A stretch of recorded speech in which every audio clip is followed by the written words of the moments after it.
जिस मालदीव को चीन और तुर्की का करीबी कहा जाता है, उस मालदीव ने अपने रक्षा मंत्रालय पर पीएम मोदी की ये विशाल तस्वीर लगा दी।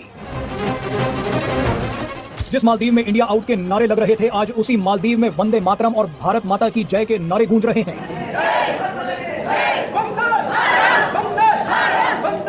ये तस्वीर आप बार बार देखिए। आप मालदीव के रक्षा मंत्रालय की बिल्डिंग का साइज देखिए और उस पर लगी पीएम मोदी की तस्वीर का साइज भी देख लीजिए। एक समय ऐसा आ गया था जब मालदीव को भारत का दुश्मन देश कहा जाने लगा, लेकिन आज यही मालदीव अपने रक्षा मंत्रालय पर पीएम मोदी की तस्वीर लगा रहा है। आज इसी मालदीव के राष्ट्रपति मोहम्मद मुइज़ू पीएम मोदी को रिसीव करने के लिए खुद एयरपोर्ट पहुंच गए। आपको बता दें कि मालदीव की सरकार ने अपने रक्षा मंत्रालय की ये नई बिल्डिंग भारत से मिले फ्री ग्रांट यानी अनुदान के पैसे से ही बनवाई है। पीएम मोदी ही मालदीव के रक्षा मंत्रालय की इस नई बिल्डिंग का उद्घाटन कर रहे हैं।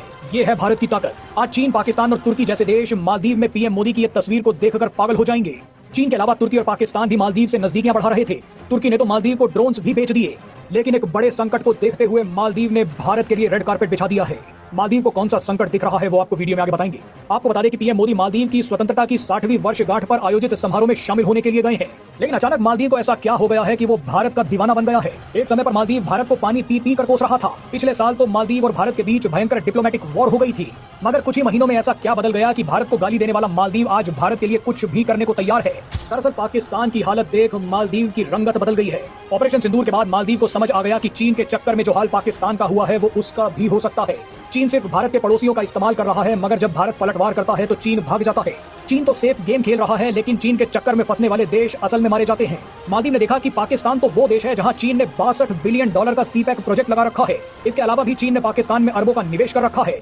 भारत के सभी पड़ोसी देशों में से पाकिस्तान चीन के लिए सबसे ज्यादा कीमती है, लेकिन इसके बावजूद चीन पाकिस्तान को भारत से नहीं बचा पाया। ऑपरेशन सिंदूर के दौरान चीन ने पाकिस्तान को हथियार दिए, रियल टाइम इंफॉर्मेशन दी, फिर भी भारत ने 23 मिनट में पाकिस्तानी एयरफोर्स के 20% इंफ्रास्ट्रक्चर को खत्म कर दिया। इसके बाद मालदीव ने देखा कि चीन अब भी भारत से हंस हंस कर मिल रहा है, मानसरोवर यात्रा शुरू करा रहा है, भारत से लगातार बिजनेस भी कर रहा है। यानी इस पूरी घटना में चीन का कोई नुकसान नहीं हुआ, लेकिन पाकिस्तान खत्म हो गया। ऐसे में मालदीव ने खुद को पाकिस्तान की जगह रखकर देखा। मालदीव को साफ साफ दिख गया है कि चीन किसी भी कीमत पे भारत पर सीधा हमला नहीं करेगा। चीन हमेशा भारत के पड़ोसियों के कंधे का इस्तेमाल ही करेगा। पाकिस्तान के मुकाबले मालदीव में चीन का इन्वेस्टमेंट बहुत कम है। चीन ने मालदीव में सिर्फ 200 से 300 मिलियन डॉलर का निवेश ही कर रखा है। अब मालदीव को समझ आ गया है कि 200-300 मिलियन डॉलर के लिए भारत से जंग लड़ना सुसाइड हो सकता है। खुदा न खास्ता भारत से जंग हो गई तो सिर्फ 2 ब्रह्मोस मिसाइल ही मालदीव को नक्शे से मिटाने के लिए काफी हैं। वैसे भी भारत ने मालदीव के नजदीक लक्षद्वीप में मिलिट्री बेस बना रखे हैं। मालदीव का पड़ोसी या तो भारत है या समंदर। मालदीव से चीन भी बहुत दूर है और पाकिस्तान भी। भारत से जंग हुई तो मालदीव को ना तो चीन बचाने आएगा, ना ही पाकिस्तान और ना ही तुर्की। ऐसे में मालदीव को समझ आ गया कि मदद भी सबसे पहले भारत कर सकता है और हमला करके बर्बाद भी भारत ही कर सकता है। इसीलिए मालदीव ने अपनी पूरी फॉरेन पॉलिसी बदल ली है। मालदीव में आज भारत माता की जय के नारे गूंज रहे हैं। मालदीव के रक्षा मंत्रालय पर पीएम मोदी की तस्वीर चमक रही है।